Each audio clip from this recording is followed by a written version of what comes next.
Assalamualaikum warahmatullahi wabarakatuh. Alhamdulillahillazi arsala rasulahu bil huda wa dinil haq liyuzhirahu 'alad dini kullih wa kafa billahi syahida. Asyhadu an la ilaha illallah wa asyhadu anna Muhammadan abduhu wa rasuluhu la nabiyya ba'da. Allahumma shalli ala Muhammad wa ala alihi wa ashabihi ajmain. Saudara pemirsa di mana saja Anda berada, berjumpa kembali dengan saya Mukhlis Dendros.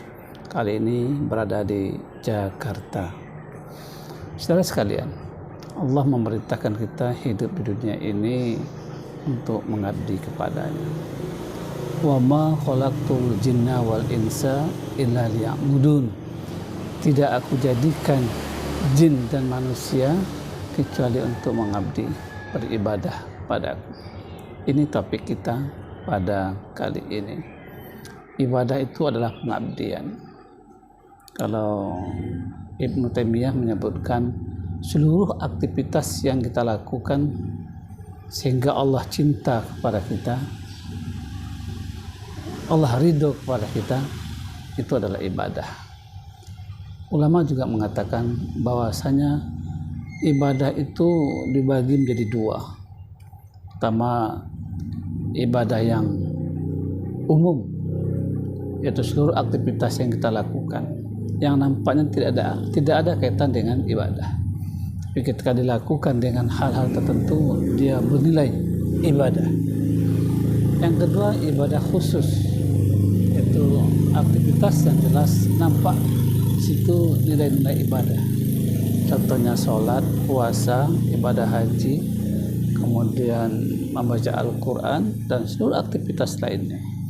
Nah, ibadah tadi, apakah ibadah umum atau juga ibadah khusus, akan bernilai pahala di hadapan Allah kalau ada tiga hal di dalamnya. Yang pertama, ibadah yang dilakukan itu niatnya, yaitu ikhlas kepada Allah SWT. Wa ma umiru illa liya'budullaha mukhlishina lahuddin. Tidak aku perintahkan engkau untuk melaksanakan semua aktivitas kata Allah, kegiatan keagamaan, kecuali menjadi orang yang mukhlis, itu mengikhlaskan seluruh pengabdian. Nah, ikhlas ini juga banyak kajiannya dan contoh-contohnya. Yang kedua, ibadah itu akan bernilai pahala di hadapan Allah kalau kita laksanakan ittiba'ur rasul, itu mengikuti contoh teladan yang diajarkan oleh Rasulullah. Jadi kita beribadah itu tidak dikarang-karang, memang ada acuannya dari Rasulullah SAW. Rasul mengatakan, "Shallu kama ra'aitumuni usolli." Salatlah kamu sebagaimana kamu melihat aku salat. Jadi masalah salat saja Rasul menuntut kita agar mencontoh beliau, ya, dengan sunnahnya, apalagi ibadah-ibadah yang lain. Yang ketiga, ibadah itu harus mencari ridho Allah, bukan mencari ridho siapapun juga. Ya, ridho Allah itu merupakan nilai yang sangat tinggi sekali, yang akan mengantarkan seseorang ke dalam surga.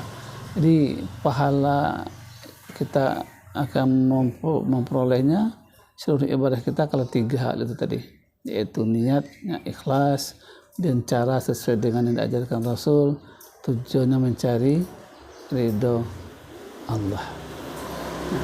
Wa ma khalaqtul jinna wal insa illa liya'budun. Tidak aku jadikan jin dan manusia kecuali untuk mengabdi padaku. Jadi Allah menciptakan dua makhluk dalam ayat ini, yaitu jin dan manusia. Jadi jin itu juga dapat kewajiban untuk beribadah, mengabdi kepada Allah, apalagi manusia. Walaupun di dunia ini ada orang yang kafir, ada juga jin yang kafir. Sama dengan manusia, ada yang fasik, ada yang zalim, ada yang soleh, ada yang sombong dan segala macam. Begitu juga lah watak dan karakter jin. Nah, kedua makhluk ini dituntut oleh Allah SWT untuk mengabdi, beribadah hanya kepadanya. Jadi kita berharap seluruh aktivitas kita yang kita lakukan itu benar ibadah, termasuk melakukan perjalanan, melakukan kegiatan olahraga, mendidik anak, kemudian juga aktivitas mencari nafkah, apalagi aktivitas dakwah. Nah, sehingga tidak ada sedikit pun waktu kita tuh kosong, sia-sia. Tapi semuanya bernilai ibadah.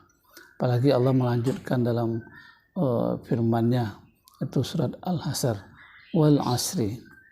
Nah, demi masa.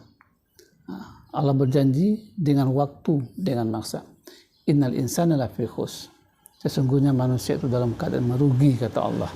Jadi semua kita ini dalam keadaan merugi.